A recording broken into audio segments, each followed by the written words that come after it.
Please wake up, I whispered, gazing at my husband's serene face as he lay in his casket. His peaceful expression almost fooled me into thinking he was merely asleep, ready to stir at any moment. Well, off I go, his cheerful voice echoed in my mind, bidding farewell to me and our daughter before embarking on his business trip just 2 days prior.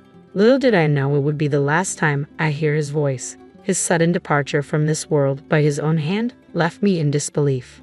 No matter how desperately I called out to him, he remained silent, his once warm presence now as cold as ice.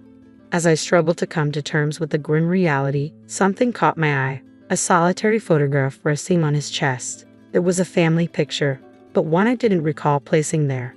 Who could have placed it, and why?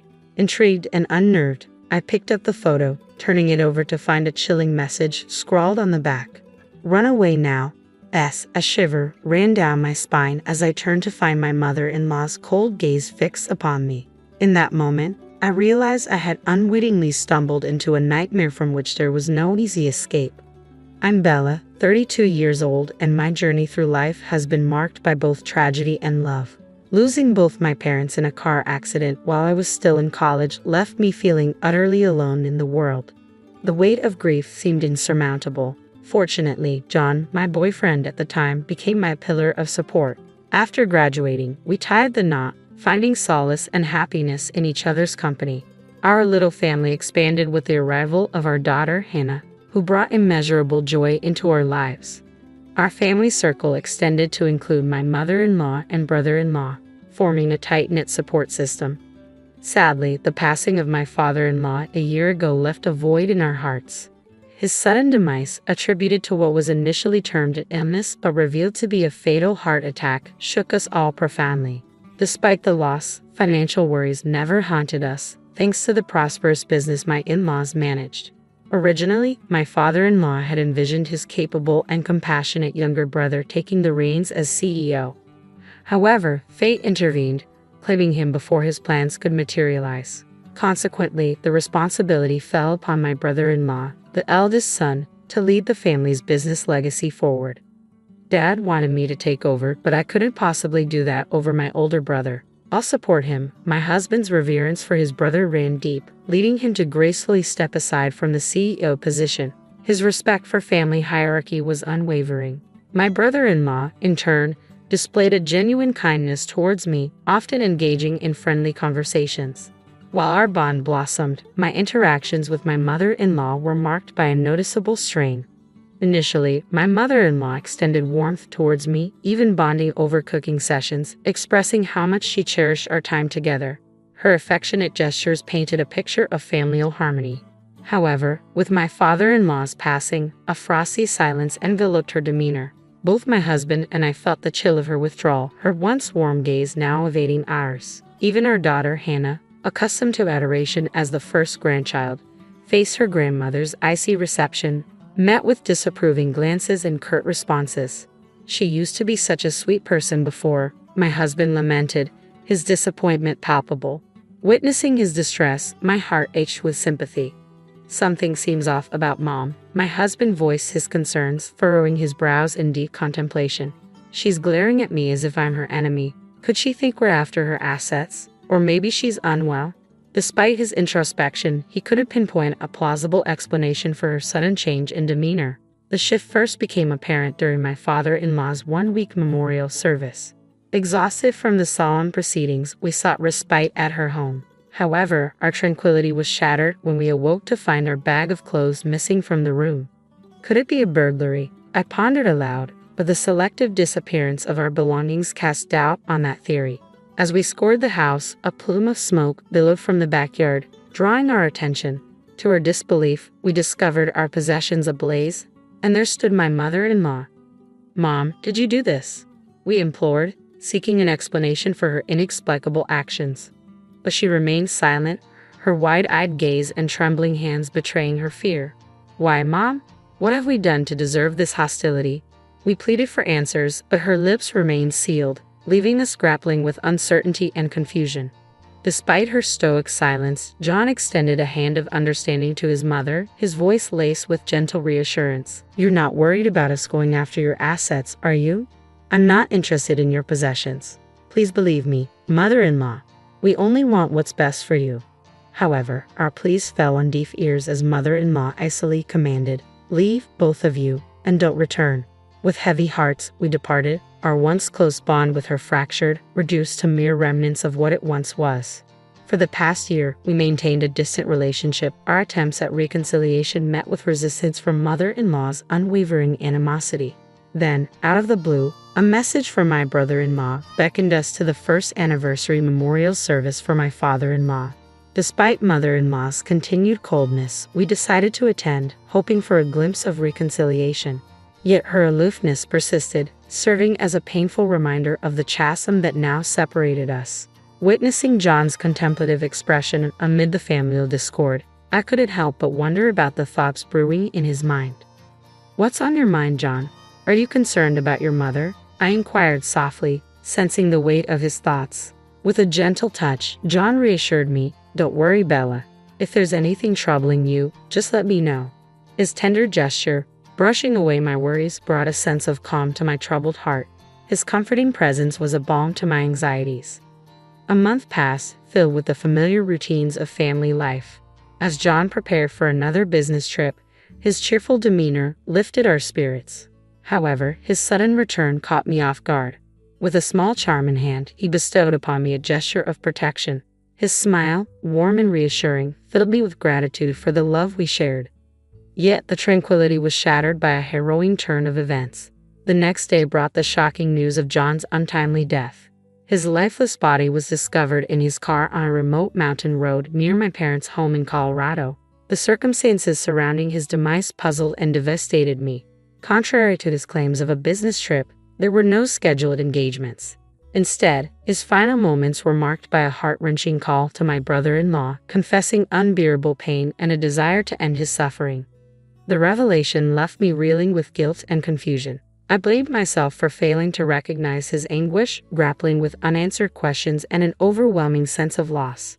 Beside his lifeless form, I felt my strength waning, but my brother-in-law's steadfast support steadied me in the face of despair. "Stay," he urged, his presence a beacon of solace in the darkness of grief. "Bella, stay strong." My brother-in-law's voice wavered with emotion, mirroring the turmoil in my own heart. I wish I had understood John's pain better. Why did this happen? The weight of sorrow bore down on me, compounded by Hannah's tears as she clung to me for solace. Meanwhile, my mother-in-law's stoic glare offered no comfort, her expression devoid of tears. Amidst our collective grief, my brother-in-law and John's colleagues took charge of the funeral arrangements, their somber efficiency a stark contrast to the overwhelming emotions engulfing me. "Please wake up," I whispered to John on the day of his funeral, his serene visage in the casket belying the finality of his passing. It felt as though he could stir from slumber at any moment, if only I called out to him. Tears streamed down my cheeks as I held on him tightly, seeking refuge in his familiar presence. In the midst of my sorrow, a glimmer of curiosity stirred within me as I noticed a lone photograph resting on John's chest. Who had placed it there, and what significance did it hold in this moment of profound loss? Intrigued, I lifted the photograph, only to find John's face marred by ruthless slashes from a cutter. My heart quickened as I read the ominous message scrawled on the back. "Run away now." Questions swirled in my mind. Who was the intended recipient of this chilling warning? As a shiver ran down my spine, I turned to find my mother-in-law's icy stare fixed upon me, her gaze piercing through me with unnerving intensity. Could she be involved? The tension thickened as she hastily looked away upon meeting my gaze, sparking a surge of suspicion within me. Discreetly, I slipped the photograph into the pocket of my dress, determined to unravel the mystery. In the aftermath of the funeral, amidst the quietude that followed, my thoughts kept returning to the cryptic message on the photograph. Though the sender remained elusive, the initials "S" hinted at a possible connection. The only "S" I could think of was Scarlett, my mother-in-law. Doubts gnawed at me, challenging the narrative of John's untimely demise. Desperate for answers, I resolved to confront my mother-in-law, bracing myself for the confrontation ahead. As I stepped into her home, my mother-in-law's demeanor remained as frosty as ever. With my brother-in-law absent at work, it was just the two of us in the solemn silence. "What brings you here all of a sudden?" she inquired, her tone guarded. "I was hoping to uncover some insights into John's passing." Perhaps there's a clue here in his childhood home, I replied, my words tinged with uncertainty. Lacking the courage to confront her directly, I found myself fabricating a reason for my visit. Searching for a distraction, my gaze wandered to the towering bookshelf dominating the living room. A testament to the family's love for literature, it housed not only novels but also encyclopedias and dictionaries. Among them, I spotted a few volumes from John's student days, evoking a wave of nostalgia. Curiosity getting the better of me, I reached for a couple of books, each adorned with a stamped initial indicating ownership. Beside John's J was a small, endearing image of a cuddling cat. The sight warmed my heart, a reminder of his gentle nature that always brought a smile to my face. As I perused the books, I couldn't shake off the palpable weight of my mother-in-law's gaze boring into my back. Amidst the sea of familiar titles, one book stood out, still clad in its cover. As I gingerly opened it, I discovered a tome on poisonous plants, its pages adorned with numerous post-it notes. My heart skipped a beat as I stumbled upon a note detailing the very poison that claimed my husband's life. The book bore a stamp of ownership, a damning piece of evidence that left me reeling. Summoning all my courage, I turned to my mother-in-law, brandishing the book before her. Her stoic facade crumbled as tears streamed down her face. I'm the one responsible. Please forgive me, she choked out amidst sobs. The revelation sent shockwaves through me, but there was no time for hesitation. We need to inform the authorities, I insisted, my voice trembling with urgency. With a heavy heart, I relayed the truth to the police. As I grappled with the gravity of the situation, my brother-in-law arrived home, oblivious to the turmoil that had unfolded. Concern etched upon his features, he questioned the somber atmosphere, his eyes darting between me and my tearful mother-in-law. What's happened? Why is Bella here? Please tell me, he implored, his voice laced with apprehension. I wanted to talk to my mother-in-law about my husband, I stammered, my words faltering as I struggled to find the right way to broach the subject. Understanding washed over my brother-in-law's face as he listened. Losing him must have been incredibly difficult for you. Are you feeling any better now, Bella? He inquired gently, his concern palpable. Unable to meet his gaze, I hesitated, grappling with the weight of unspoken truths. Before I could utter a word, my brother-in-law's unexpected confession caught me off guard. I know this isn't the time, but I've always harbored feelings for you, Bella. And Hannah, she's just so precious to me. Would you ever consider giving us a chance, starting anew? His words hung in the air, surprising me with their sincerity. I never imagined my brother-in-law harboring such feelings. Thank you, but I can't even fathom such thoughts right now, I replied, my voice tinged with gratitude and regret. Understanding flickered in his eyes as he accepted my response. Awkwardly scratching his head, he took the photograph from my outstretched hand. I'm sorry, he murmured, his gaze falling upon the image of my husband's battered face and the ominous message scrawled on its reverse. As the reality of the photograph's contents sank in, my brother-in-law's complexion paled, a gasp escaping his lips. This was inside John's coffin. Who could have done such a thing?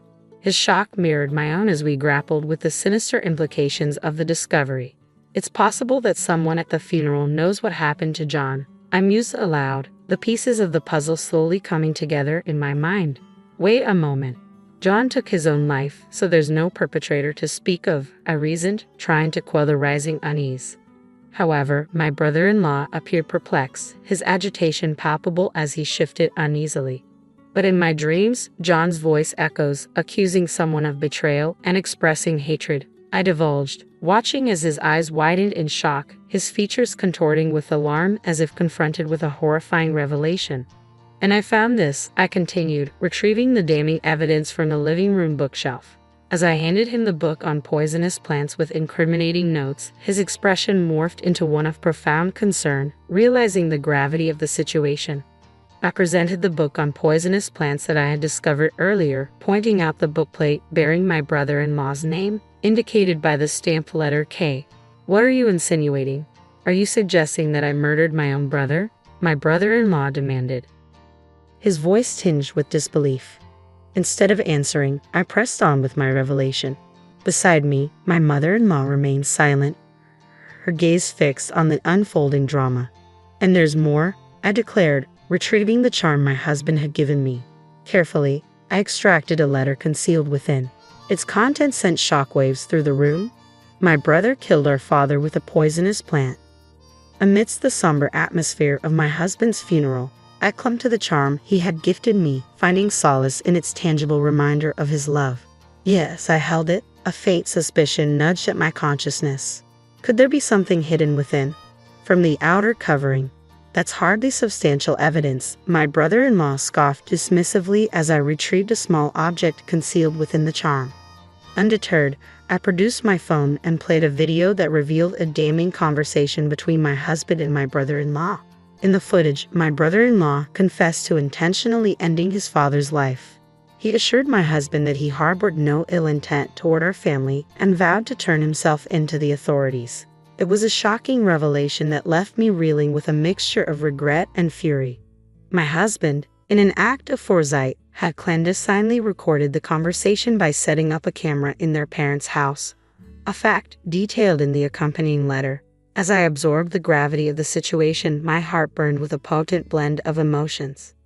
You admitted your crime to my husband, then urged him to turn you in, only to take his life with the same poisonous plant, didn't you? I confronted my brother-in-law, the weight of betrayal heavy in my voice. John trusted you until the very end. Why would you commit such a heinous act? As I pressed him for answers, my brother-in-law's demeanor shifted, his once gentle countenance contorting into a terrifying visage as he clicked his tongue in frustration, his eyes flashing with anger. In that tense moment, my mother-in-law's anguish erupted into tears, her sobs filling the room. Why? How could you do something so cruel? She cried out, her confession echoing the painful truth of her complicity. It dawned on me then, the origins of this tragedy rooted in the bond between the brothers. Despite their closeness in childhood, envy and resentment had poisoned my brother-in-law's heart over time, leading to a series of petty pranks aimed at undermining his talented younger sibling John. My in-laws had always maintained strict discipline with my brother-in-law, aware of his penchant for mischief. Despite this, John never harbored any resentment towards his brother, instead choosing to admire and support him.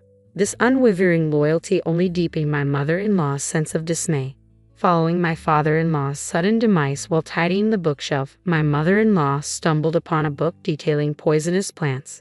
Despite the diagnosis of a heart attack, John had never displayed any prior heart issues during his medical checkups, leaving me with a lingering sense of unease. It was then that I noticed a bookmark nestled within the book, detailing the exact symptoms my husband had experienced before his passing, a revelation that sent shockwaves through me. Even more alarming was my brother-in-law's intense fascination with the book on poisonous plants, a detail that did not escape my notice. To add to the growing list of unsettling discoveries, my mother-in-law unearthed a photograph of John's disfigured face hidden within the pages of the book, further deepening the mystery surrounding his untimely demise. Despite her suspicions, my mother-in-law hesitated to confront my brother-in-law without concrete evidence, knowing he would likely deny any wrongdoing. At my father-in-law's memorial service, during our visit to the family home, my mother-in-law was visibly shaken to discover my brother-in-law burning our belongings. Fearing for our safety, she chose to distance herself from us, her demeanor growing cold and distant. In a moment of desperation, she confided in me, her voice strained with anguish as she explained her actions. Her face etched with worry lines, I struggled to find the right words to comfort her. Even after we stopped visiting, she recounted, my brother-in-law's behavior grew increasingly ominous. He muttered to himself, I have to do something about John, leaving me deeply concerned. I recounted how I had tried to warn my husband at his first memorial, using the photo phone in the book about poisonous plants as a covert means of communication. I had also whispered to John about the possibility that his brother Ken may have been responsible for their father's death. Unfortunately, it seemed our attempt to warn my husband had backfired. If he hadn't been aware, he might not have confronted my brother-in-law. And perhaps things wouldn't have escalated to this extent. My mother and I were overwhelmed with regret, each of us blaming ourselves for the unfolding tragedy. I struggled to find the right words to respond to her anguish. It's all because our father refused to let me take over the company, my brother-in-law interjected bitterly, deflecting blame onto our deceased father. But John always stood up for you, insisting that he couldn't become president by sidelining you. I couldn't contain my frustration. As if that matters. Both our father and John loved you. There was no need for you to resort to such drastic measures. What's the point now? I exclaimed, my voice tinged with a mixture of anger and despair. Defiantly, my brother-in-law dismissed our accusations with a chilling expression. Blame the parents who favored my younger brother and the facade of the good son John. It's all your fault, he retorted, his words sending shivers down my spine. You've taken away my beloved husband. I'll never forgive you. I seethed, my anger boiling over at my brother-in-law's callous actions. Shut up. If you hadn't interfered, you could have been my wife, he spat back venomously, his words dripping with malice. Suddenly, he lunged at me with a knife he had concealed, the glint of metal sending the chill down my spine. Panicked, I screamed for help and attempted to flee, but he was relentless, swiftly closing the distance between us. With nowhere left to run, I found myself cornered, facing the sharp edge of the blade. Instinctively, I shut my eyes, racing for the worst. Then, a resounding thud echoed through the room as someone intervened to shield me from harm. To my astonishment, it was my mother-in-law. Mother-in-law, are you hurt? I gasped, seeing her grimace as blood trickled from her injured arm. Ken, please stop this madness. Turn yourself in, she pleaded, her voice trembling with urgency. Shut up, both of you. You're the ones who need to disappear, my brother-in-law snarled, his rage unabated. Why would you go to such lengths, especially now that you've achieved your dream of becoming CEO? I implored, struggling to understand his motives amidst the chaos. I need money, my brother-in-law confessed, his desperation palpable. Despite assuming control of the company, he lacked the business acumen to manage it, burdening himself with mounting debts within a year. In a desperate bid to alleviate his financial woes, he resorted to taking out a hefty life insurance policy on my husband, his younger brother. It's amusing, really. John believed my lies so easily, even when I pretended to confess, my brother-in-law chuckled bitterly, his laughter tinged with malice. I recoiled in disgust at his callous demeanor, but even in his deceit, he remained cautious, ensuring that John didn't consume the drink he had offered. A toast to our farewell, he sneered, his suspicions of poisonous herbs evident. Yet he did shake John's hand, unwittingly transferring traces of the lethal substance. John had a habit of licking his fingers, you know? So it's no surprise the poison began to take effect during the car ride home, my brother-in-law boasted, his voice filled with a twisted sense of triumph as he brandished a knife before us. Despite everything, my husband still wanted to save you. Why couldn't you understand his compassion? I exclaimed, frustration seeping into my voice. Blame my parents for favoring John over me, my brother-in-law retorted defiantly, deflecting responsibility onto others. As tension reached its peak, the arrival of the police brought an end to the harrowing ordeal. Despite their intervention, my brother-in-law continued to struggle until the very end. My brother-in-law's desperate pleas fell on deaf ears as he gasped and finally succumbed to the authorities, his tumultuous outbursts quelled. Thankfully, my mother-in-law's injury proved to be minor, and she was quickly on the path to recovery. As my brother-in-law was escorted away by the police, it became clear that he harbored no remorse for his actions, leaving little doubt that he would face a lengthy sentence behind bars. With him out of our lives, I found solace in the comfort of my mother-in-law's embrace. Returning to her former self, my mother-in-law showered affection upon my daughter Hannah and me. Together, we forged a sense of familial harmony, finding happiness in each other's company. And as I revisited the letter concealed within the charm my husband had given me, its heartfelt message served as a poignant reminder of his enduring love. Bella, you were my treasure. I love you always. Embracing my husband's enduring affection, I resolved to carry on, finding strength in his unwavering love and the bond shared between us. Once, something happened that I never expected. I took my husband to the doctor for his usual checkup. But instead of everything being fine, the doctor said something really serious. Dr. Lawrence looked very serious and told me something shocking about my husband. I felt really scared and couldn't believe what I was hearing. My husband, who I always looked after when he was sick, was now someone I was afraid of. The doctor even said I might need to keep away from him for my own safety. This made me feel really anxious and frightened. Hi, I'm Betty Frieden, and I've spent the last decade working at a big pharmaceutical company. It's like a second home to me, a place where I feel comfortable and like I belong. Even though I'm 50, I still work full-time, and my coworkers really respect me for it. Not many people my age are still working, but I've always enjoyed it. I think part of the reason I'm so dedicated to my job is because I didn't get married until 4 years ago.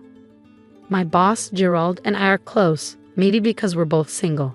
Once he jokingly asked if I was ever going to tie the knot, but I knew he was just teasing. Around that time, I was seeing Richard secretly, who later became my husband. Richard's a bit older, was married before, and like me, he didn't want kids. We met through a matchmaking service for people looking for companionship in their later years.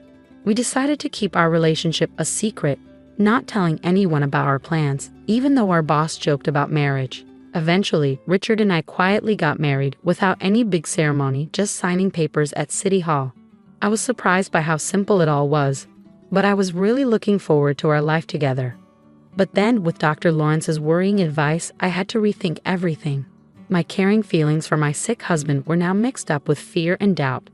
Dr. Lawrence's words kept playing in my head, telling me I needed to do something to stay safe. Standing there, trying to understand what was happening, I realized I had to make a decision, and quickly. Suddenly, the life I knew and the future I imagined felt uncertain. I'm LA, and my husband Richard works at a factory. Honestly, I make more money than he does. Richard got his job right after high school. As for me, I grew up in an orphanage and always wanted to be independent. That's why I didn't want to quit my job at the pharmaceutical company after we got married. I loved my job too much. When Richard and I got married, I told my manager Gerald right away. He congratulated me, but I could tell he had mixed feelings. Maybe he felt a bit lonely because his single buddy got married first. I tried joking with him about it, but he didn't seem to want to talk about it, so I dropped it. Despite Gerald's reaction, I was really happy about starting this new chapter with Richard. I imagined all the great things our future would bring. But reality wasn't as bright as I'd hoped. Life as newlyweds was pretty ordinary. Not much changed for me. I kept working, and the biggest change was moving to a more rural area and driving instead of taking the bus. Richard and I shared my old car because he didn't have one. About a year into our marriage, things started to get tough. Richard started showing signs of being depressed.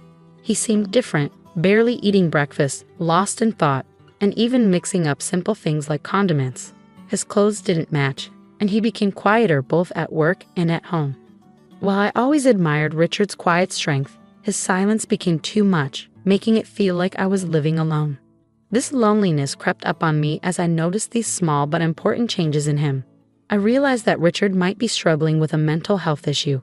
Watching someone you care about struggle without knowing how to help is really tough. So I took Richard to a clinic that focuses on both mind and body health, where he was diagnosed with depression. I had a basic understanding of depression, but hearing the diagnosis made everything feel a bit darker. The doctor explained that the best way to deal with depression is to address its main cause directly. Finding the exact cause of Richard's depression was tough. He had been working at the same factory for years without any problems, and nothing major had changed in his job. If anything, I worried that maybe our marriage had something to do with it. But when we talked to the doctor, I told him we were happy together and couldn't see any obvious problems at home that might have caused Richard's depression. The doctor told us to come back if we noticed any changes or had any ideas about what might be causing it. But even after several visits to the clinic, we couldn't figure out why Richard was feeling so down. As time went on, his depression just got worse. On his worst days, he could hardly get out of bed. Sometimes he'd have headaches, or he'd call in sick to work. His appetite disappeared, and he noticeably lost weight. Eventually, he couldn't keep working and had to quit his job. Richard felt really guilty about relying on me financially, but I told him I was okay with it. My main concern was his health. It was hard to see him struggling so much, and I worried about him constantly, especially when I was at work. There was a scary moment when he got lost while out, which made me worry he might not just be dealing with depression, but maybe dementia too. This idea added to my stress. When coworkers asked how things were going, I had to admit that Richard wasn't getting better.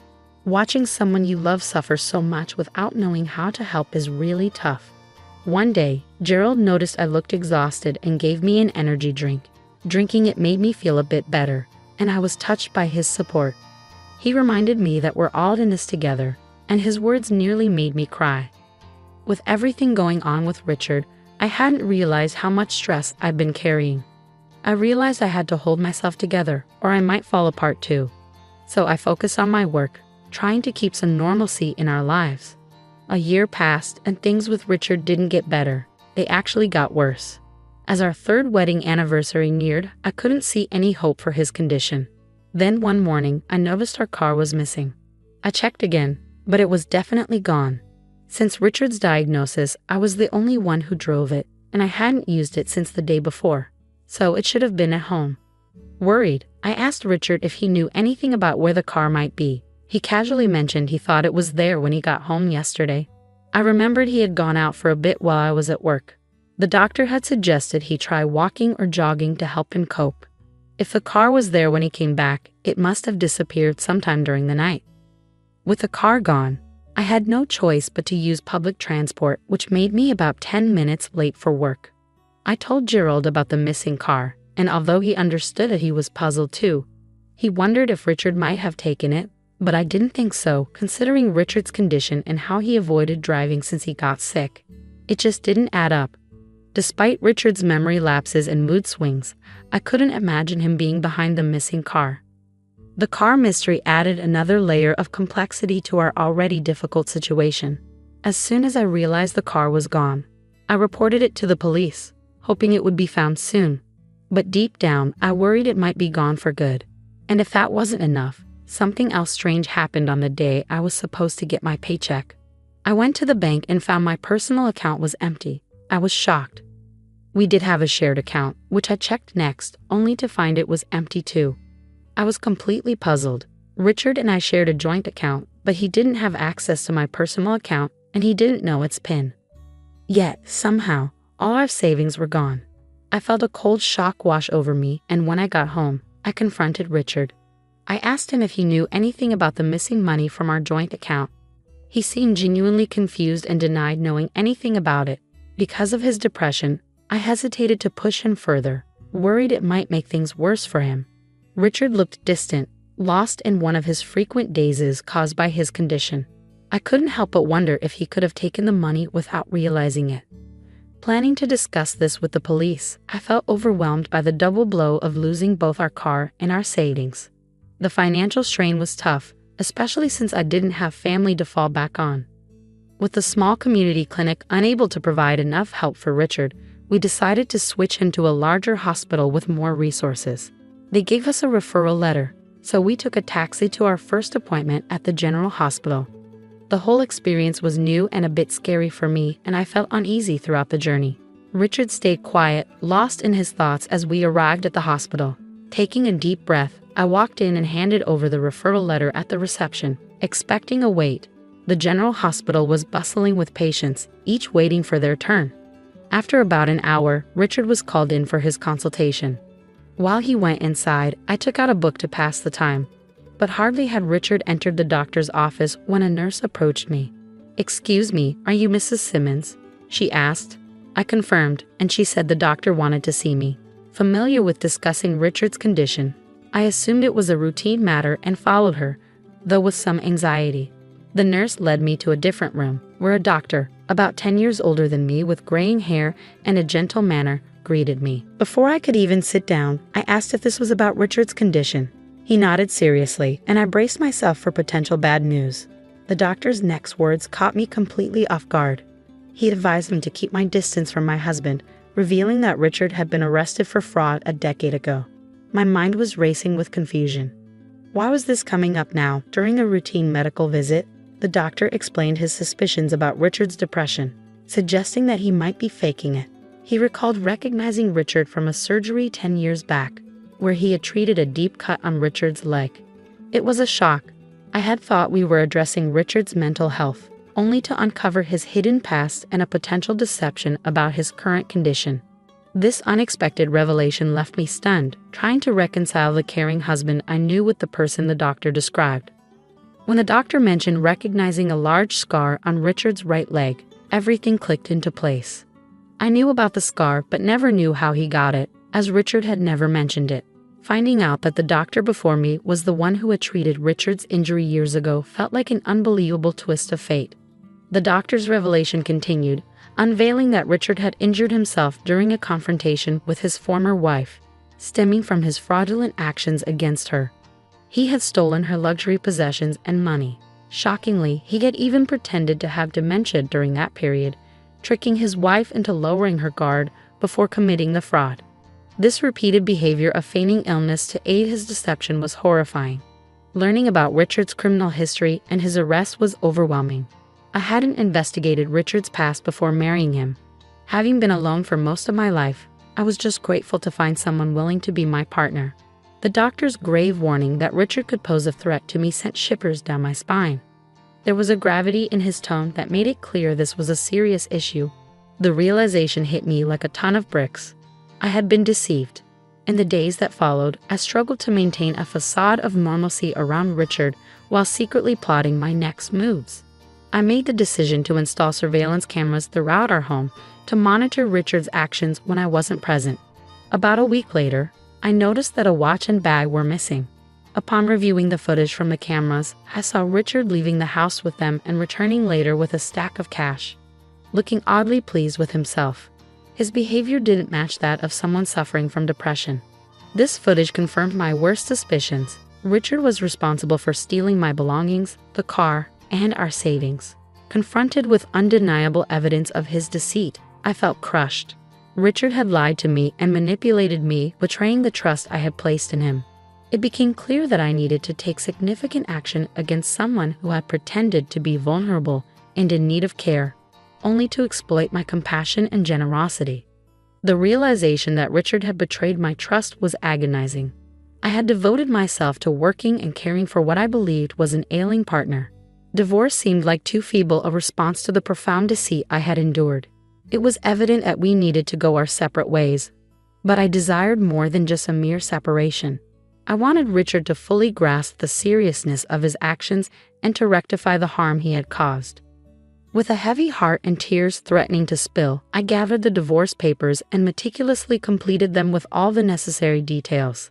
The next day, feigning normalcy, I informed Richard that I needed to step out briefly. I had already arranged to take a day off from work, explaining the urgency of my situation to my understanding employer, who had granted me the sudden leave. At the police station, I presented my case, displaying the footage I had captured of Richard's deception to the officers. Initially, they seemed hesitant to take action based solely on the video evidence. However, after confirming with the pawn shop where Richard had sold the stolen items and tracking down my car being sold as a used vehicle, the evidence against him began to accumulate. It was also discovered that he had illegally accessed my bank accounts, raising suspicions about his purported depression. As the truth came to light, I was flooded with a complex mix of relief and sorrow. The police decided to move swiftly given Richard's criminal history, and they prepared to arrest him. Upon returning home with the officers in the early afternoon, I found Richard there, visibly taken aback by my unexpected return and the presence of the police. Despite the divorce papers clutched in my hand, his focus remained on the officers as one of them announced his arrest for fraud. Richard attempted to protest, citing his depression as a defense, but I knew better. The doctor from the general hospital had already cast doubt on the legitimacy of his claims regarding his mental health condition. In that pivotal moment, as the weight of both the legal repercussions and the dissolution of our marriage settled on him, Richard's facade began to crumble. Choosing this course of action was agonizing but essential to safeguard myself and pursue justice for the betrayal and manipulation I had endured. At the police station, my sudden eruption of emotion caught even the officers off guard, but it seemed to finally pierce through Richard's veneer of composure. As the police placed him in handcuffs, Richard's facade of defiance cracked. He appeared defeated, his bravado replaced by frustration as he was escorted away. Observing the scene unfold, I felt strangely detached, as though I were watching the unraveling of someone else's life. Since the doctor's sobering warning, reality had felt distorted. Yet here I stood, confronting the stark truth of my circumstances, determined to forge ahead from the chaos Richard had wrought. Witnessing Richard being escorted away by the police felt surreal, akin to a scene from a dream. This moment marked a significant turning point, offering a glimpse of a return to the life I had known before the tumult of marriage consumed it. While a sense of relief washed over me, knowing I would no longer be ensnared in Richard's manipulative grasp, it was followed by a wave of loneliness. After waiting over 47 years to marry, The prospect of solitude once again loomed over my newfound liberation.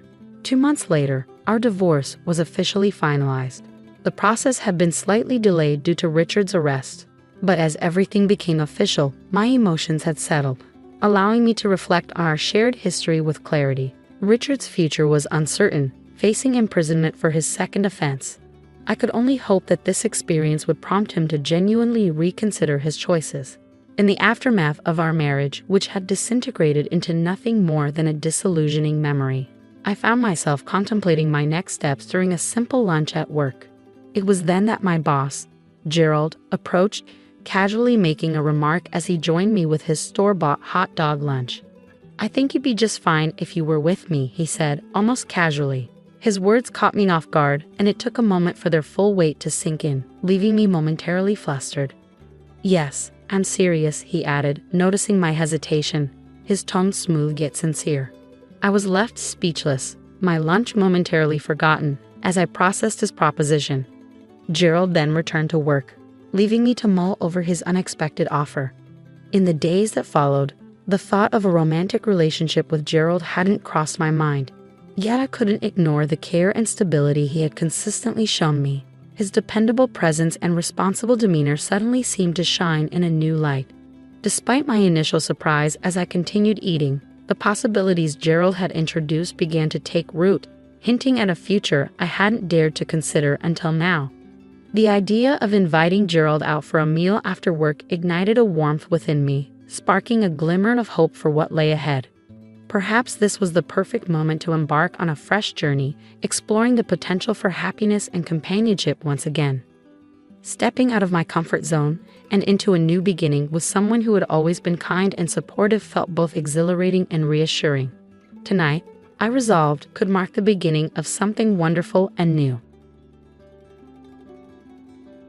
Today is a big day for me because I'm at home, surrounded by walls full of memories. Jack is here too, looking so proud and happy. He's exploring the rooms with excitement, and I can't help but feel his energy rubbing off on me. We're in the main part of my family's house, the place where my dad's dreams came true. My dad worked really hard to make this place amazing, and now it's worth a whopping $100 million. It's like his legacy, something he left behind for me when he passed away. Now, without my dad by my side, my husband wants a piece of our family's legacy. He insists that what used to be mine alone should now belong to both of us. But I know better. I have proof. Papers with my name, Sarah, as the rightful owner. At 42, I work in the digital world, thanks to my job at an online bank. This career wasn't just a whim, it was shaped by the values my parents taught me about money management. They showed me how important it is to be responsible with finances, lessons I still carry with me today. Growing up with money, my parents taught me to respect it and not take it for granted. Despite our wealth, they made sure I didn't grow up spoiled. My allowance was just like everyone else's, and we didn't eat fancy meals all the time. I went to a regular public school, not some fancy private one. But somehow, rumors about us being super rich spread anyway. People thought my life was all about luxury and fun because of our big house and money. "Sarah, with your huge house and all your money, life must be easy, right? You must have all the cool gadgets and games. Can we come over and play?" People often asked me these questions, thinking I had everything. But the truth was, my life wasn't as extravagant as they thought. I didn't have the newest toys or gaming consoles, but people still assumed I did. Sometimes it felt like everyone just wanted to be my friend because of my family's money. "Sarah, you're rich, right? Can you lend me some money?" People asking for money always made me uneasy. It felt like they didn't understand the values my parents taught me. Then, I got into a tough spot when I accidentally broke Maria's gaming console. I didn't have any money at that moment, which made things even worse. Around the same time, Julie and I became classmates. She asked if I had told my parents about the accident, but I was too scared of disappointing them to say anything. "I can't tell them, they might get mad. That's why I'm asking you, Sarah," she confessed. Saying no felt awful, especially since I didn't want things to be awkward at school. But my parents were clear about not lending money, so I had to apologize to Julie and explain that I couldn't help. After I couldn't help Julie, she ended up crying. And soon rumors started flying around. People accused me of not helping a friend in need, even though my family was well off. I tried to explain that I didn't have any money to spare, but it didn't seem to matter. Then, Maria said something that really hurt. She suggested that I cared more about money than friendship. Things got worse when Maria and Julie started spreading lies, saying I owed them money and refused to pay for the broken console. The school found out the truth eventually and scolded Maria and Julie. But instead of stopping, the rumors got worse and even reached my parents. My dad decided to deal with it and organized a meeting with their families. Even though they said sorry, I decided to stay away from Maria and Julie after that. I still had to deal with their looks and whispers, but at least there were no more direct confrontations. During dinner that night, my dad shared advice that stuck with me for years. He said it's important to stand by your decisions, especially when it comes to money. Sarah, it's okay to say no, he said with a smile. You don't have to tell anyone about your finances. If someone keeps asking, just say you'll have to check with your parents, even if you know you can't lend money. This lesson about handling money matters gracefully and firmly became really important to me. As I grew up, I became more careful about who I let into my life, focusing on friendships based on character, not money. After university, I made sure to keep my work and personal life separate, avoiding any financial complications. This whole experience taught me the importance of setting boundaries in both friendships and finances, and it's shaped who I am today. When I was 35, I met Jack through a friend, and despite him being a bit younger, his genuine personality quickly won me over. We started casually dating, and before long, it turned into something serious. 2 years later, we had a beautiful wedding, which made my parents really happy. After we'd been married for about a month, my dad suggested that Jack come over to our house. I trusted Jack, but I was worried that he might accidentally reveal some private family stuff because he loves to talk. Still, after a month of marriage, I felt ready to let him in on everything about my family. So, I invited him to visit my parents' house. Jack was amazed when he saw my family's house. His surprise was obvious, showing that he hadn't realized how well off my family was. Even though the visit went well, Jack couldn't stop asking about our money on the way home.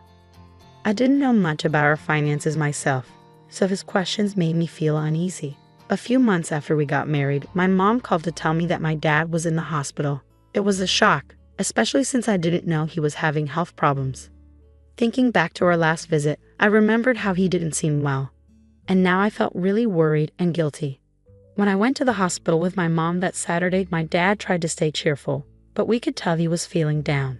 He apologized for what he saw as a burden to us, showing his gentle nature. Then the doctors told us he had advanced pancreatic cancer, and it had spread too much for surgery. It was like a punch to the gut.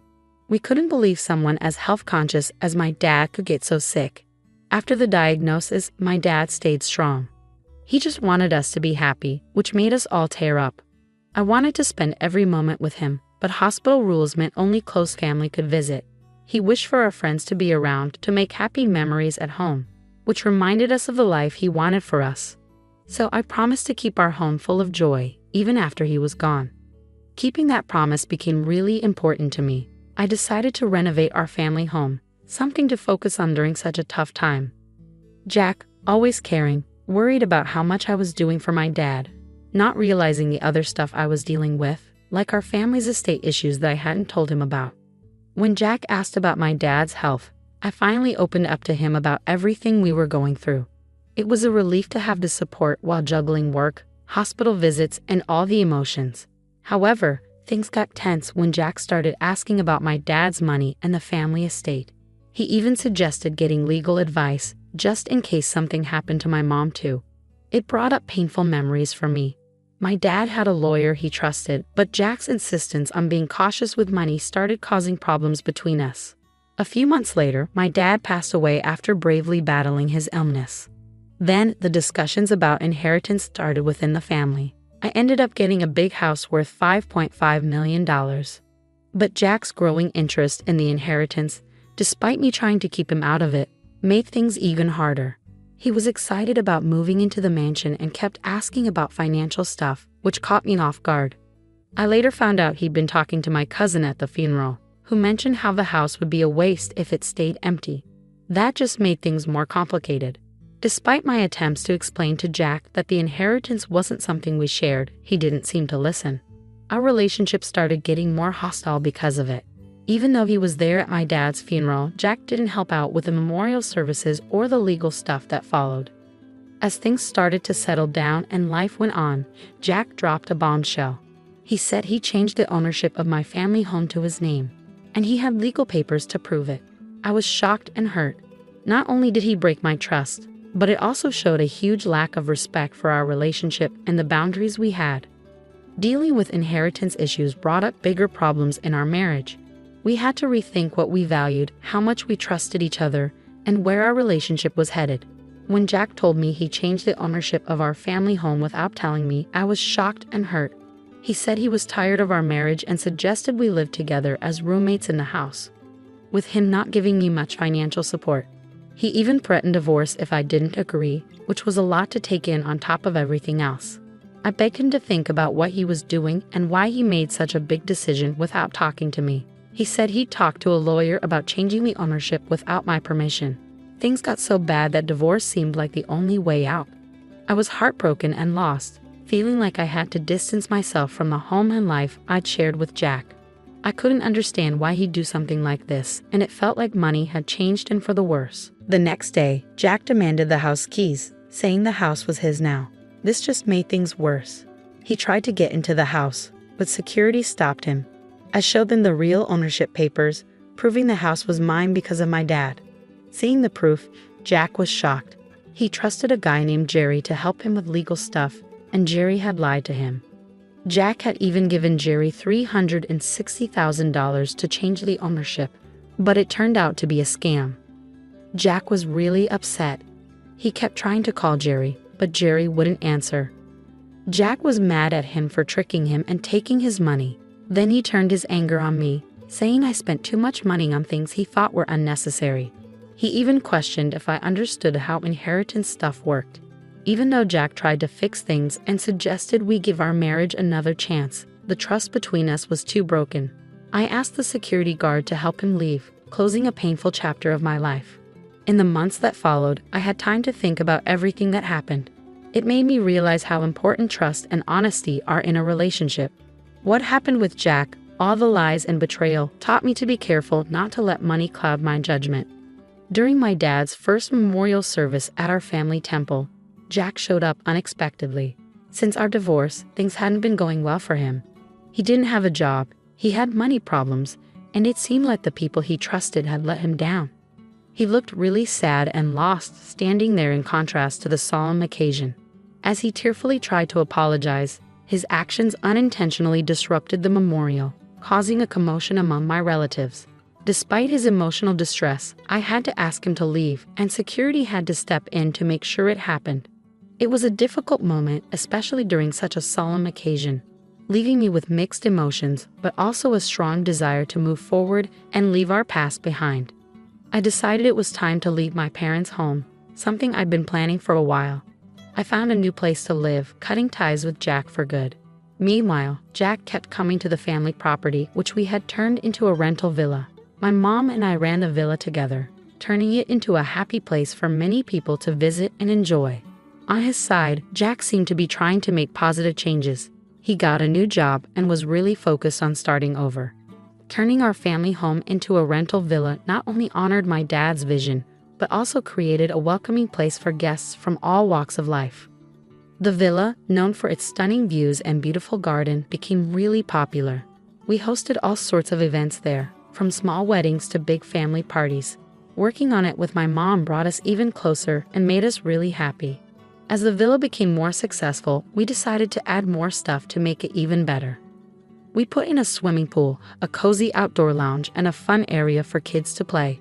We were really committed to making sure our guests had an amazing time, and it paid off. The villa became a top spot for people looking for a peaceful getaway and unforgettable experiences. This whole project wasn't just about making money. It was about making my dad's dream come true and creating special memories for our guests. Taking care of the villa's garden filled me with a deep sense of happiness. Seeing our family home turned into a place where people could come together, have fun, and make lasting memories made me really proud. I could almost imagine my father looking down with pride at what we had accomplished, bringing his dream to life. This venture not only fulfilled his vision, but also gave us financial stability and a sense of freedom. Along the way, I learned important lessons about trust, money, and the strength needed to forge my own path, separate from the challenges of the past. In this journey of self-discovery, I discovered that facing difficulties can actually make you stronger and more determined. I heard news about Jack from friends, and it seemed like he was turning his life around, finding a meaningful job and learning from his mistakes. Seeing his progress gave me a sense of peace, knowing that both of us were moving forward and growing. My father's dream became a driving force for growth, not just for me and my mom, but for everyone who visited the rental villa. It became a place of joy and celebration, a sanctuary where people could create lasting memories. The success of the villa is a testament to my father's vision, reminding us of the values of resilience and hard work. Through this venture, we've created more than just a place to stay. It's a source of happiness, a place for making memories, and proof that dreaming big and putting in the effort can lead to incredible things.